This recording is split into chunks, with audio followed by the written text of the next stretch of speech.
नमस्ते आप सभी को। मैं हूं आशुतोष। आज हमारे देश भारत के बारे में एक बहुत ही इंटरेस्टिंग न्यूज़ आई है। अगर आपको पता नहीं है तो आज हम उसी के बारे में बात करेंगे। तो जैसा कि न्यूज़ आई है, मैं आपको न्यूज़ पढ़ के ही सुनाता हूं। विश्व में सर्वाधिक जनसंख्या वाला देश बना भारत।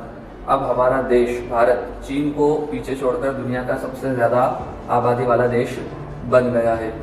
तो संयुक्त राष्ट्र की रिपोर्ट के अनुसार बीते 15 नवंबर को वैश्विक आबादी 8 अरब से अधिक हुई थी। वर्ष 1950 में भारत की जनसंख्या 36.1 करोड़ थी।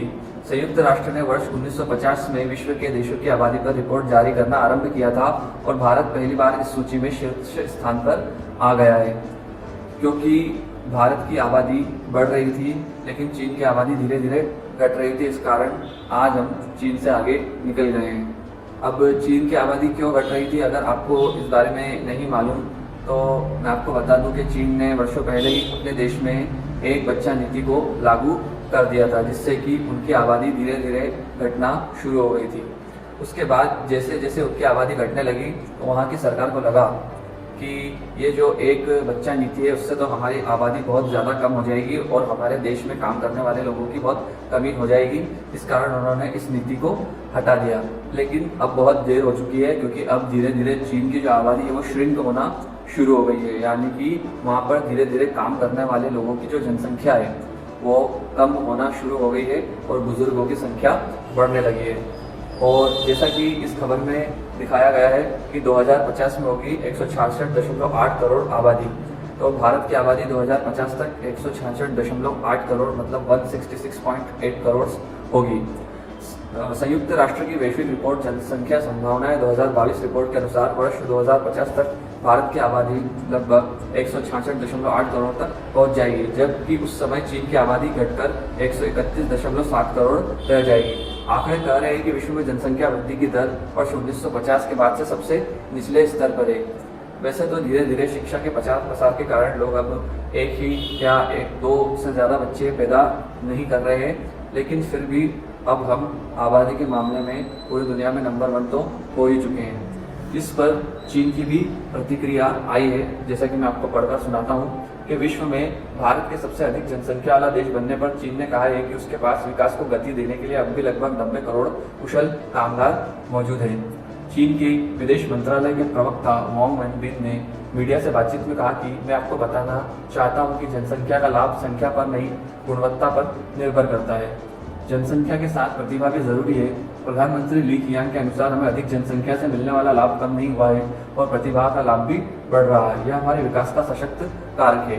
तो मैं चीन की इस बात से बिल्कुल सहमत हूँ कि चीन की आबादी अब भारत से कम है, लेकिन वहाँ के जो लोग हैं वो ज़्यादा काम करने लायक है, मतलब वो ज़्यादा स्किलफुल है। भारत की आबादी भले ही ज़्यादा है लेकिन स्किल के मामले में अभी भी हम चीन से काफ़ी पीछे हैं। उसका असर हमें अर्थव्यवस्थाओं में देखने को मिलता है, क्योंकि आज चीन विश्व की दूसरी सबसे बड़ी अर्थव्यवस्था है और हम अभी भी 5वें नंबर पर हैं। तो ये बात सही है कि आबादी ज़्यादा होने से हमें तभी फ़ायदा होता है जब वो आबादी स्किलफुल हो, काम करने लायक हो, वरना ज़्यादा आबादी ज़्यादा संसाधनों का इस्तेमाल करती है और देश की प्रगति बहुत धीरे होती है।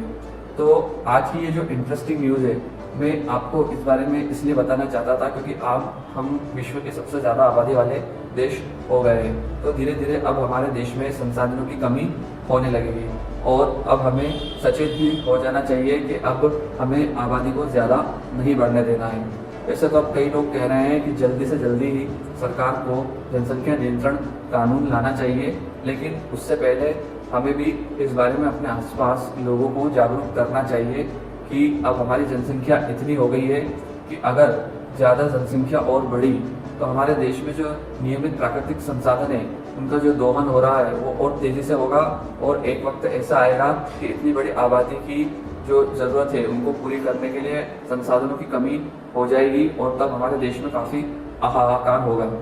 और साथ ही सरकार को इस बात का भी ध्यान रखना चाहिए कि अब वो तेज़ी से शिक्षा का प्रचार प्रसार करे, साथ ही लोगों को जल्दी से जल्दी स्किल भी डेवलप करवाने पर जोर दे, ताकि हम भी चीन की आबादी की तरह ही सशक्त कामगार की जो एक वर्क फोर्स है वो बनाने में शुरुआत करें और हमारे पास भी चीन की तरह काफ़ी अलग अलग कंपनीज और रोजगार हो। तो बस मैं यही खबर आपको बताना चाहता था कि अगर आपको नहीं पता हो तो हमने इस मामले में चीन को पीछे छोड़ ही दिया है, लेकिन अब हमें सिर्फ चीन को इस मामले में ही पीछे नहीं छोड़ना है, बल्कि हमें दुनिया की सबसे ताकतवर अर्थव्यवस्था भी बनना है। तो इसके लिए हम सबको मिलकर काम करना होगा। तो अगर आपको ये जानकारी अच्छी लगी हो तो प्लीज़ आप इस वीडियो को शेयर ज़रूर कीजिए, ताकि बाकी लोगों को भी ये खबर पता चले। और अगर आपको ये वीडियो अच्छा लगा हो तो इसे लाइक ज़रूर कीजिएगा, और ऐसे ही इंटरेस्टिंग वीडियोस देखने के लिए मेरे इस चैनल को भी सब्सक्राइब ज़रूर कीजिएगा। आपका इस वीडियो को देखने के लिए बहुत बहुत धन्यवाद।